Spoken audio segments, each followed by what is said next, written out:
अब देखते हैं इस वीडियो में हम लोग क्लास 10 का एक्सरसाइज 1.2 अच्छी तरह से पढ़ते हैं और अच्छी तरह से समझने की कोशिश करते हैं। देखिए इसके पहले वाले वीडियो में हम लोग एक्सरसाइज 1.1 के सारे क्वेश्चन को अच्छी तरह क्लियर कर चुके हैं। मैं आपको सारे क्वेश्चनों को डीप में अच्छी तरह से समझा चुका हूँ। सो दोस्त यहाँ पर देखते हैं, अब इस चैप्टर में हम लोग को जानना क्या है, अंक गणित की आधारभूत प्रमेय। क्या जानना है? अंक गणित की आधारभूत प्रमेय के बारे में हम लोग को जानना है। तो एग्जाम्पल के द्वारा इस पॉइंट को हम लोग समझते हैं कि आखिर ये प्रमेय है क्या। ठीक है ना। देखिए इसको इंग्लिश में सबसे पहले बोलते हैं फंडामेंटल थ्योरम ऑफ एरिथमेटिक।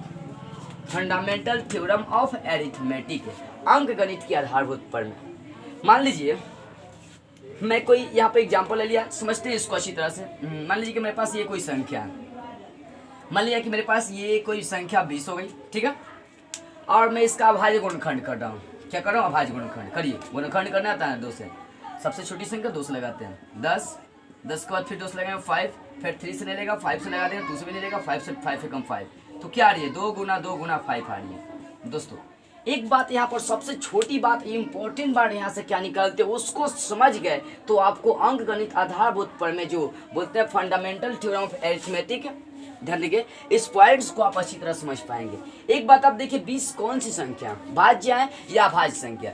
तो 20 दोस्त क्या है ना, भाज्य संख्या है। जैसे मैं भाज्य संख्या का गुणनखंड किया, अभाज्य गुणनखंड किया, तो यहाँ पर देखिए 2 2 5 आ गई, और ये सारी संख्या क्या है? तो ये अभाज्य संख्या है। 2 भी अभाज्य संख्या, 2 भी अभाज्य संख्या, 5 भी क्या है? अभाज्य संख्या।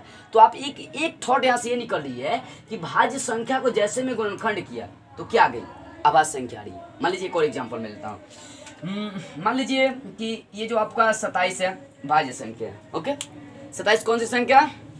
भाज्य संख्या। अब आप ही करके देखिए, मैं आपको टाइम देता हूँ, आप ही करके देखिए 27 का अभाज्य गुणनखंड कीजिए। कर रहा हूँ, देखिए 2 से लेगा, 3 से लगाएंगे, 3 और 27, फिर 3 से लगाएंगे, 3 3 9, 3 एकम 3। तो 27 का आखिर जब फैक्टर मैं कर रहा हूँ तो 3 गुना 3 गुना 3।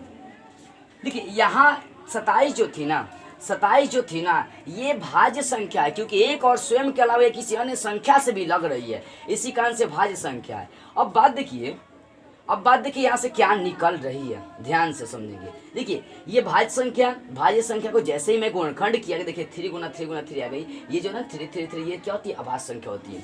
तो एक थॉट यहाँ से निकल रही है। मान लीजिए एक और मैं आपको एग्जाम्पल देता हूँ, एक और एग्जाम्पल देखिए। देखिए ले लीजिए आप, मान के चलिए आपने ले लिया 100, ठीक है, इसका आप गुणनखंड करिए। 2 से लगाते हैं 50, 2 से लगाएंगे फिर 25, फिर 2 से ले लेगा, 5 से लगाएंगे 50 25, 5 एकम 5। तो 100 का आखिर फैक्टर क्या जा रही है? 2 गुना 2 गुना 5 गुना 5। या देखिए ये 100 भाज्य संख्या है, क्योंकि इसमें एक और स्वयं के अलावा किसी अन्य संख्या से भी लग सकती है बात, ठीक है ना। जैसे मैं 100 का फैक्टर किया तो 2 2 5 5, ये 2 भी अभाज्य संख्या, 2 भी अभाज्य संख्या, 5 भी अभाज्य संख्या, 5 भी अभाज्य संख्या। तो एक थॉट यहाँ से ये निकल रही है, इन तीनों थ्योरी से, इन तीनों गुणनखंड से हमने यही सीखा कि जैसे हम लोग भाज्य संख्या का गुणनखंड करेंगे, अभाज्य गुणनखंड करेंगे, कि प्रत्येक संख्या अभाज्य संख्या आती है। मतलब देखिए भाज्य संख्या को जैसे ब्रेक करेंगे कि वो किस रूप में बन जाएगी? अभाज्य संख्याओं के गुणनफल के रूप में आ जाती है। मतलब प्रत्येक भाज्य संख्या का अभाज्य गुणनखंड, ध्यान देंगे, भाज्य संख्या का गुणनखंड में कर रहा हूँ तो क्या जा रही है? अभाज्य संख्याओं का गुणनफल आ रही है। ये सब क्या आ रही है? अभाज्य संख्याओं का गुणनफल। तो यही है कि प्रत्येक भाज्य संख्या का अभाज्य गुणनखंड, मैंने कि जितना भी भाज्य संख्या है सबका मैंने अभाज्य गुणनखंड कर दिया। तो प्रत्येक भाज्य संख्या का अभाज्य गुणनखंड ध्यान दीजिएगा, ये गुणनखंड में कर रहा हूँ, ध्यान दीजिएगा, प्रत्येक भाज्य संख्या का गुणनखंड अभाज्य संख्या के गुणनफल के रूप में आती है। सारा अभाज्य संख्या के गुणनफल के रूप में आ गई। इसी बात को हम लोग बोलते हैं अंक गणित की आधारभूत प्रमेय, फंडामेंटल थ्योरम ऑफ एरिथमेटिक। बात को समझिए, बड़ी छोटी सी है। मैंने भाज्य संख्या लिया और भाज्य संख्या का मैंने क्या किया? तो गुणनखंड कर दिया। क्या किया? गुणनखंड कर दिया, अभाज्य गुणनखंड कर दिया।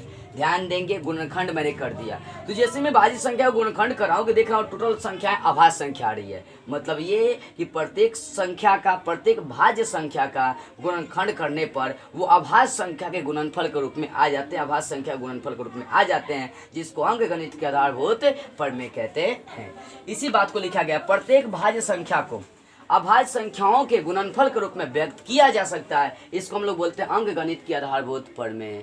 एक बार और मोटा मोटी अच्छी तरह से समझते हैं। देखिए अंक गणित के आधारभूत प्रमेय क्या होती है कि भाज्य संख्या का गुणनखंड करेंगे तो वो अभाज्य संख्या के गुणनफल के रूप में आ जाएंगी। क्या क्या ध्यान देंगे, भाज्य संख्या, ध्यान देंगे, भाज्य संख्या का गुणनखंड करना है, अभाज्य गुणनखंड करना है, तो भाज्य संख्या का जैसे ही गुणनखंड करेंगे वो किस रूप में आ जाएगा, अभाज्य संख्याओं के गुणनफल के रूप में आ जाएगा। इसी थ्योरी को, इसी पॉइंट्स को हम लोग फंडामेंटल थ्योरम ऑफ अरिथमेटिक बोलते हैं, अंक गणित के आधारभूत प्रमेय बोलने का काम करते हैं। सो आई होप आप अच्छी तरह समझ गए होंगे कि अंक गणित के आधारभूत प्रमेय क्या है।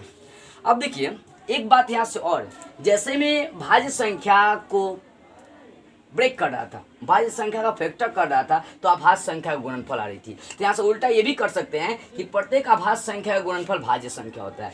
भाज्य संख्या को ब्रेक किया तो अभाज्य आ गया, तो अभाज्य संख्या का गुणनफल करेंगे तो भाज्य आपका आ जाएगा। इसका हम लोग यूज करेंगे कहीं ना कहीं, याद रखिएगा एक्सरसाइज 1.2 का क्वेश्चन सॉल्व करने में, ठीक है ना। याद यहाँ पर देखिए, भाज्य संख्या का गुणनफल अभाज्य संख्याओं के रूप में आ जाती है। भाज्य संख्या को जब ब्रेक करेंगे, भाज्य संख्या को जब ब्रेक करते हैं, गुणनखंड करते हैं, तो अभाज्य संख्या गुणनफल के रूप में आ जाती है, जिसको अंक गणित के आधारभूत प्रमेय कहते हैं। उसके बाद यहाँ से एक चीज हम लोग उल्टा चलते हैं कि अभाज्य संख्याओं का गुणनफल क्या आ सकती है, फिर भाज्य संख्या। भाज्य संख्या को ब्रेक किया तो अभाज्य संख्या आ गई, वही अभाज्य संख्या को गुणा किया तो क्या आ जाएंगी, क्या आ जाएंगे, यहाँ से भाज्य संख्या आ जाएंगी। तो इस पॉइंट को आप याद रखिएगा कि प्रत्येक अभाज्य संख्याओं का गुणनफल एक भाज्य संख्या होती है, ठीक है ना। मैं इस पॉइंट को लिख देता हूँ, बड़ी इंपॉर्टेंट चीज है। प्रत्येक अभाज्य संख्या का गुणनफल, प्रत्येक अभाज्य संख्या का गुणनफल क्या होती है, भाज्य संख्या होती है, भाज्य संख्या होती है।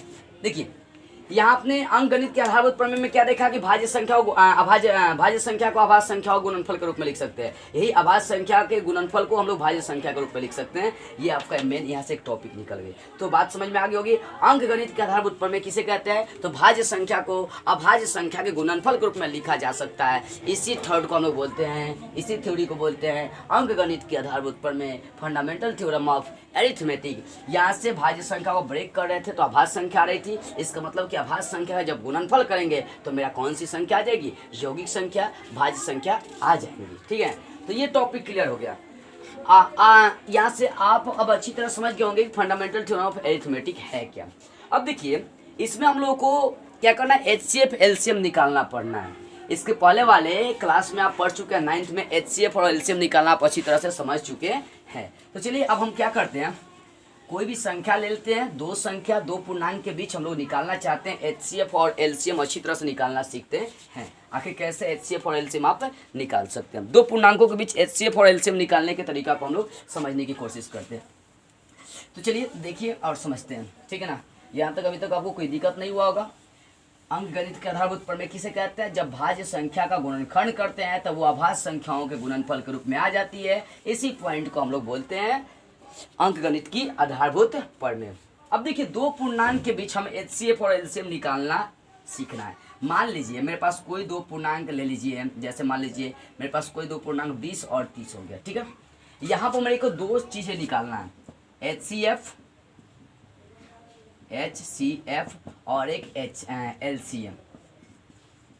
अब इसके पहले वाले एक्सरसाइज 1.1 में यूक्लिड विभाजन प्रमेयिका का प्रयोग करके HCF और LCM निकालना सीख चुके हैं। क्या क्या, HCF और LCM निकालना सीख चुके हैं, ठीक है ना। तो यहाँ पर हमें गुणनखंड का प्रयोग करके, अभाज्य गुणनखंड का प्रयोग करके HCF और LCM निकालना सीखना है। दो पूर्णांकों के बीच HCF LCM निकालना हम लोगों को सीखना है। ध्यान से समझिएगा। देखिए मान लीजिए कि मेरे पास कोई दो पूर्णांक है 20, 30 है, ठीक है। मैं इसके बीच HCM और LCM निकाल सकता हूँ। HCF का फुल फॉर्म होता है हाईएस्ट कॉमन फैक्टर और इसका होता है LCM का लोएस्ट कॉमन फैक्टर, बोल सकते हैं, ठीक है ना।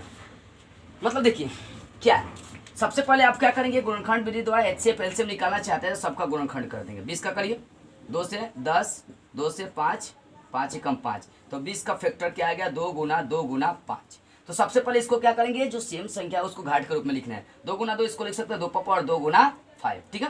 अब देखिए 30 का फैक्टर कर देते हैं, 30 का 2 से लगाते हैं, 2 से लगा देते हैं, कितना आ जाएगा 15, 2 से अब नहीं लगेगा, 3 से लगाते हैं 3, 5, 5 एकम 5। तो यहाँ पर 30 का फैक्टर क्या रहे, 2 गुना 3 गुना 5। यहाँ पर किसी को घाट के रूप में नहीं लिख सकते क्योंकि यहाँ पर सारी संख्या अलग अलग है। अब देखिए यहाँ से आपको करना क्या है कि जो जो संख्याएं मतलब जो जो संख्याएं हैं उनमें उभयनिष्ठ संख्या देखना है, उभयनिष्ठ संख्या देखना है, मतलब हाईएस्ट कॉमन फैक्टर, ध्यान दीजिएगा, lowest common factor. HCF LCM निकालने के लिए आपको सबसे बड़ी चीज़ क्या देखना है, सबसे बड़ी चीज़ आपको यही देखना है, सबसे बड़ी चीज़ आपको यही देखना है कि जो उभयनिष्ठ संख्या मिल रही है उसकी सबसे कम घाट वाला संख्याओं का गुणनफल। जैसे मान के चलिए 2 और 2 मैं मिलाना चाहता हूँ, तो 2 पर पावर 2 है, यहाँ पर उभयनिष्ठ संख्या देखना है, 2 पर पावर 2 और यहाँ पर 2 है, तो दोनों में सबसे कम घाट वाला संख्या कौन है? 2 पर पावर 2 और 2 दोनों मिल रही है ना संख्या, तो दोनों में सबसे कम घाट वाला संख्या ये आपका 2 पर पावर 1 है। मतलब यहाँ से एचसीएफ का वैल्यू आप निकाल सकते हैं 2 पर पावर 1। और क्या संख्या मिल रही है? 5 मिल रही है, दोनों में 5, 5 पर पावर 1, 5 पर पावर 1, दोनों में क्या मिल रहा है आपका? 5 पर पावर 1 ही मिल रहा है, क्योंकि यहाँ पर दोनों का घाट सेम है। मतलब देखिए एचसीएफ निकालने के लिए जो दोनों में मिले लेकिन दोनों में से सबसे न्यूनतम घाट वाला संख्या उठाना है, तो 2 पर पावर 2 और 2 वाला जैसे मैं मिला रहा हूँ तो 2 पर पावर 2, 2 पर पावर 1 आ रही है ना, 2 पर पावर 1, तो दोनों में सबसे कम घाट वाला संख्या 2 पर पावर 1 है, मैं 2 पर पावर 1 लिख दिया। और यहाँ पर 5 5 मिल रहा है, तो 5 में क्या 5 ही हो जाएगा। देखिए 2 पर पावर 1 का मतलब क्या हो गया? 2 और गुना 5 बराबर हो गया इसका एचसीएफ 10 हो गया। अब मान लीजिए इसका एलसीएम निकालना होता तो आपको क्या करना पड़ता? तो यहाँ पर सबसे कम घाट वाला संख्या का गुणनफल उठा लिया मैंने, और एलसीएम में सबसे अधिक घाट वाला आपको क्या करना है? संख्या का गुणनफल करना है जो दोनों में। देखिए तो ध्यान दीजिए, जैसे मेरा दोनों में टच क्या कर रहा है? 2 टच करी, दोनों में क्या टच कर रहा है? 2 टच कर रहा है, तो दोनों में सबसे अधिक घाट वाला कौन है? 2 पर पावर 2 है, ठीक है ना। और यहाँ पर 5 मिला था, 5 को लिख दीजिए, और ध्यान देंगे और जो नहीं मिला उसको भी गुना कर देना होगा। क्या नहीं मिल रहा है? दोनों में 3 नहीं मिला, 3 को गुना करिए, तो 2 पर पावर 2 का करेंगे, 2 पर पावर 2 का वैल्यू 4 और गुना 5 गुना 3, 4 5 20, 4 5 20, तिहाई कितना हो गया? 60। यहाँ पर एलसीएम कितना आ गया? 60। मतलब देखिए एचसीएफ एलसीएम निकालने के लिए ध्यान देंगे, एचसीएफ एलसीएफ निकालने, यदि एचसीएफ निकालना हो तो सबसे पहले उभयनिष्ठ संख्या देखेंगे, दोनों में मिल क्या रही है, दोनों में जो मिलेगा उसमें से कम घाट वाला संख्या का गुणनफल आपको लेना है। और एलसीएम में क्या करना है? यही कि सबसे अधिक घाट वाला संख्या का गुणनफल करना है, और जो बचेगा उसको भी गुणा कर देना है। चलिए एक और एग्जांपल लेकर मैं आपको एचसीएफ और एलसीएम समझाने की कोशिश करता हूं, ताकि आप अच्छी तरह समझ जाइए कैसे highest common factor, lowest common factor, HCF और एलसीएम आप निकाल सकते हैं। चलिए एक और एग्जाम्पल उठा लेते हैं और समझने की कोशिश करते हैं। जैसे ले लीजिए 6 और 20 का आपको क्या करना है? 6 और 20, 6 और 20 का आपको क्या करना है? एचसीएफ और एलसीएम दोनों ज्ञात करना है। तो सबसे पहले 6 का फैक्टर करिए, 2 का 2 तिहाई 6, और यहाँ पर 3 कम 3, तो 6 का फैक्टर 2 गुना क्या आ गई? 3 आ गई। 20 का करिए, यहाँ पर 2 से 10, 2 से 5, 5 लगाएंगे, 5 कम 5, तो ध्यान दीजिएगा 20 का क्या क्या आ गया? 2 गुना 5, यहाँ पर लिख सकते हैं 2 पर पावर 2 गुना 5, पहले घाटांक के रूप में सजा देंगे उसके बाद ही। अब देखिए आपको एचसीएफ निकालना है ना, एचसीएफ का मतलब दोनों में जो मिलेगा और उनमें जो सबसे कम घाट वाला होगा। जैसे दोनों में 2 मिल जा रहा है, ठीक है ना, 6 और 20 के गुणनखंड में 2 मिल रहा है, तो दोनों में 2 मिल रहा है, तो इन दोनों में देखना ये है कि कम घाट वाला संख्या कौन, मतलब कम घाट वाला संख्या कौन सा है। तो 2 पर पावर यहाँ 1 है, यहाँ पर 2 पर पावर 2 है, तो यहाँ पर दोनों में कौन मिला है? तो सबसे कम घाट वाला 2 पर पावर 1 है, ठीक है। और 3 इसमें मिल रही है? नहीं मिल रही है, 3 नहीं मिल रही है। देखिए जो मिलेगा उसी का कम घाट वाला संख्या जो होता है ना, संख्याओं का गुणनफल एचसीएफ होता है। तो यहाँ पर सिर्फ 2 मिल रहा है, तो दोनों में सबसे कम घाट वाला कौन सा वैल्यू है? 2 पर पावर 1 है, यानी एचसीएफ का वैल्यू हो जाएगा सिर्फ 2। ये एलसीएम निकालना होता है, तो दोनों में मिल क्या रही है पहले वो उठाइए। तो दोनों में क्या मिली है? 2 मिल रही है, तो दोनों में सबसे अधिक घाट वाला वैल्यू उठाना है। 2 पर पावर 1, 2 पर पावर 2 में उठा लेंगे 2 पर पावर 2, और उसके बाद दोनों में बच क्या जा रही है? कौन सी संख्या? यहाँ पर बची है 3 और यहाँ पर बचाइए 5, तो 2 पर पावर 2 का स्क्वायर 4 और गुना 3 गुना 5, 4 12 12 5 कितना हो गया? 60। एलसीएम कितना हो गई? एलसीएम निकल गया आपका 60। दोस्तों बात को समझिए, एचसीएफ एलसीएम निकालना हार्ड नहीं है, बड़ी सिंपल सी बात है। आपको सिर्फ थोड़ा सा चीज़ पर गौर करना है, थोड़ी सी बात को ध्यान देनी है। मतलब थोड़ी सी बात आपको ये ध्यान देनी है कि एचसीएफ निकालने के लिए जो दोनों में मिले, जो दोनों में उभयनिष्ठ हो, लेकिन उभयनिष्ठ हो तो कम घाट वाला संख्या का गुणनफल करना है। क्या करना है? जो दोनों में मिले लेकिन कम घाट वाला संख्या का गुणनफल। और वही एलसीएम में क्या करना है? जो दोनों में मिले लेकिन कम घाट वाला नहीं, अधिक घाट वाला संख्याओं का गुणनफल, और जो बचेगा उसका भी गुणनफल आपको कर देना है। वो निकल जाएगा आपका एलसीएम। अभी तक आपका ये HCF और LCM निकालने का थॉट क्लियर नहीं हुआ हो तो मैं एक और एग्जांपल देकर मक्खन करना चाहूँगा LCM और HCM को, ताकि आपको कहीं दिक्कत नहीं होनी चाहिए। चलिए मान लीजिए मैं एक और आपको एग्जांपल लेकर अच्छी तरह समझाने की कोशिश करता हूँ। कोई और एग्जांपल लेता हूँ HCF और LCM निकालने की। देखिए ले लीजिए यहाँ पर 96 और चलिए दूसरा एग्जाम्पल लेते हैं और आपको समझाता हूँ अच्छी तरह से।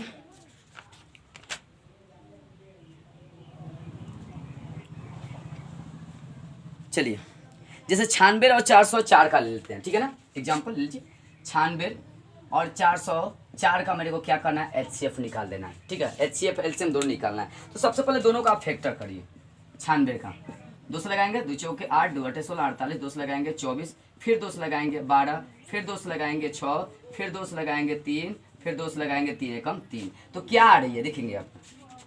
96 का फैक्टर क्या क्या आ रहा है, बात यहाँ पर लिख दीजिए। सबसे पहले 96 का फैक्टर 1 2 3 4 5 को 2 आ रहा है। 2 गुना 2 गुना 2 गुना 2, 2 गुना 2 गुना 2 आ गुना 3, और ये आ रही है वैल्यू। यानी इसको लिख सकते हैं आप 2 का पावर 5 गुना 3, ये लिख सकते हैं, ठीक है। वही 404 का अब क्या करिए, गुणनखंड करिए।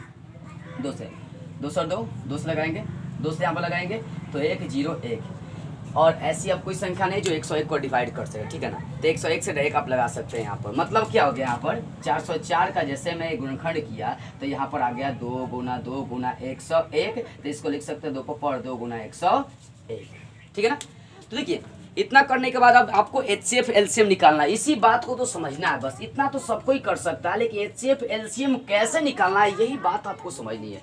HCF निकालने के लिए मैं बता दिया कि दोनों में मिलाएंगे कौन सी वैल्यू मिल रही है, लेकिन कम घाट वाला उठाना पड़ेगा। तो दोनों में आपका 2 मिल रहा है, ठीक है ना। तो 2 वाला लिखेंगे, लेकिन दोनों में जो मिलेगा उसको लिखना है, लेकिन दोनों में कम घाट वाला। जैसे 2 का पावर 5, 2 का पावर 2, तो दोनों में कम घाट वाला कौन है, 2 का पावर 2 है। क्या और ऐसी कोई संख्या है जो मिले 3? नहीं मिल रहा है। इसका मतलब कि सिर्फ इसका HCF 2 का स्क्वायर कितना हो जाएगा, 4। इसका HCF कितना हो जाएगा, 4। क्या बात समझ में आई? बात समझ में आ गई कि नहीं? देखिए क्या करना है, कैसे HCF निकालेंगे। जो दोनों में उभयनिष्ठ हो, लेकिन दोनों में कम घाट वाला, जो उभयनिष्ठ है उसका कम घाट वाला उठा लेना है। तो दोनों में उभयनिष्ठ 2 का पावर 2, 2 का पावर 5, ये 2 उभयनिष्ठ है, लेकिन दोनों में कम घाट वाला 2 का पावर 2 है, मैंने उसको उठा लिया और कोई संख्या मिल नहीं रही है, ठीक है ना। वो हो गया HCF। अब देखते हैं LCM इसका क्या हो जाएगा। LCM यानी कि जो दोनों में मिल रही है पहले उसकी चर्चा करते हैं। दोनों में दो मिल रही है, 2 यहाँ पर 2 का पावर 5, 2 का पावर 2 है, तो दोनों में सबसे अधिक घाट वाला उठाना है। तो 2 में 2 का पावर 5 जो है सबसे अधिक घाट वाला है। और उसके बाद जो बची उसको लिख दीजिए। बची क्या, 3, और गुना इधर क्या बच गया, 101। क्रिया करिए इसका, ध्यान दीजिए। 2 का पावर 5 का मतलब 2 गुना 2 गुना, ध्यान देते हैं 2 गुना 2 गुना, मतलब 2 को 5 बार गुना में लिखेंगे, 2 दूनी 4, 4 दूना 8, 8 दूना 16, 16 दूना कितना हो जाएगा, 32। 2 का पावर 5 हो जाएगा 32, आ गुना 3 गुना 101। इसका क्रिया करिए, 32 दिया 96, आ गुना हो गया 101। अब 101 का गुना किससे करते हैं, 96 से करके देखिए कितना आ रही है। तो कितना हो जाएगा, 1 का 6 से गुना करेंगे 6 0 6 6, यहाँ देखते हैं 1 का 9 से 909 जोड़ते हैं तो 6969। यहाँ पर क्या जा रही है देख सकते हैं, 96 आ रहा है। जब गुना कर रहा हूँ मैं यहाँ पर 96 का 101 से, तो आ जाए आपका 96 आ जा रही है, मतलब 9696 आ रही है। देखिए तो यहाँ पर हमने HCF और LCM कैसे निकाला, तो मैंने कैसे निकाला, जो दोनों में मिले, मतलब जो दोनों में संख्याएं मिले, जो दोनों में संख्याएं मिले लेकिन उनके कम घाट वाला संख्याओं का गुणनफल करना HCF में। और LCM में मैं बता दिया कि जो दोनों में मिले, जो दोनों में मिले लेकिन उनका अधिक घाट वाला संख्याओं का गुणनफल, और जो बच रही है उन संख्याओं का भी गुणनफल, वो कहलाता है HCF। एक बार और मैं मोटा मोटी चर्चा करना चाहता हूँ, आपको अच्छी तरह से समझाना चाहता हूँ HCF कैसे निकालेंगे, बात को ध्यान से समझेंगे। देखिए HCF निकालने के लिए जब 2 संख्याओं का गुणनफल आप गुणनखंड कर दें, जब 2 संख्याओं का आप गुणनखंड करेंगे तो दोनों संख्याओं में जो संख्या मिलेगी उनका कम घाट वाले संख्याओं का गुणनफल, और LCM क्या हो गया कि जो दोनों संख्याओं में मिले लेकिन उनके अधिक घाट वाले संख्याओं का गुणनफल, और जो बची संख्या उसका भी गुणनफल कर देंगे, वो आपका निकल जाएगा LCM। एक बार और मैं आपको अच्छी तरह से मोटा मोटी समझाने की कोशिश कर रहा हूँ कि HCF LCM आप कैसे निकाल सकते हैं। देखिए HCF का मतलब जो संख्या का गुणनखंड आप किए हैं उन संख्याओं में जो मिलेगा उनके सबसे कम घाट वाले संख्याओं का गुणनफल HCF आपका हो जाएगा, और जो संख्या मिले और उनके सबसे अधिक घाट वाले संख्याओं का गुणनफल, और जो बची संख्या उसका भी गुणनफल कर देते हैं, तो वो आपका निकल जाएगा LCM। चलिए इस बात को मैं देखिए यहाँ पर लिख चुका हूँ। HCF निकालने का संख्याओं में प्रत्येक उभयनिष्ठ, जो संख्या में उभयनिष्ठ संख्या मिले, जो मतलब जो दोनों में मिले, अभाज्य गुणनखंडों की सबसे छोटी घाट का गुणनफल।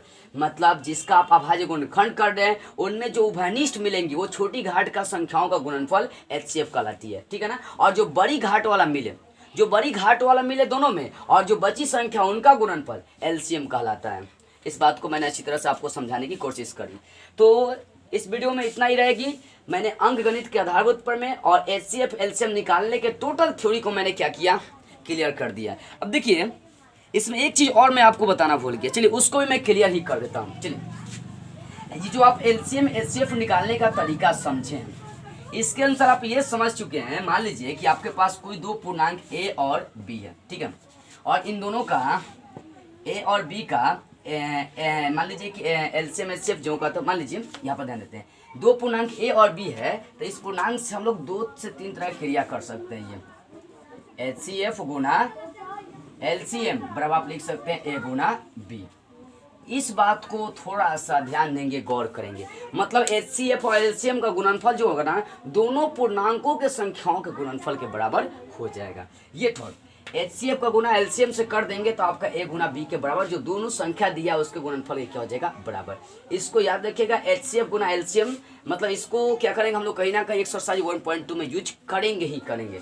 जब दो संख्या आपके पास है या दोनों का आप LCM HCF निकालते हैं ना, जब HCF LCM निकालेंगे तो आप चेक कर सकते हैं दोनों संख्याओं का गुणनफल बराबर हो जाएगा, आपको HCF गुना LCM के बराबर हो जाएगा, ठीक है। तो इस थ्योरी को आप अच्छी तरह से उतार लीजिएगा और समझने की जरूर कोशिश करिएगा, ठीक है ना। दो संख्याओं का गुणनफल बराबर हो जाएगा, HCF और LCM के गुणनफल के बराबर होगा, ठीक है। तो इस वीडियो में मैंने आपको अंकगणित के आधारभूत पर में HCF LCM कैसे निकालने हैं, क्या फॉर्मूले हैं, क्या नियम है, मैं आपको पूरी तरह एग्जाम्पल देकर समझा दिया हूँ। अभी कहीं दिक्कत हो तो कमेंट जरूर करिएगा। आपको डिस्क्रिप्शन में मेरा व्हाट्सअप नंबर मिल जाएगा या स्क्रीन पर भी आपको दिखाई दे रहा होगा। तो चलिए हम लोग मिलते हैं फिर अगले वीडियो में, इसका चर्चा करेंगे, इसके सारे क्वेश्चन को बनाने की कोशिश करेंगे एक्सरसाइज 1.2 के। तो मिलते हैं हम लोग फिर अगले वीडियो में। अभी तक आप मेरे चैनल को सब्सक्राइब नहीं किया तो सब्सक्राइब करना ना भूलें। फिर मिलेंगे अगले वीडियो में हम लोग एक्सरसाइज 1.2 के क्वेश्चनों के साथ।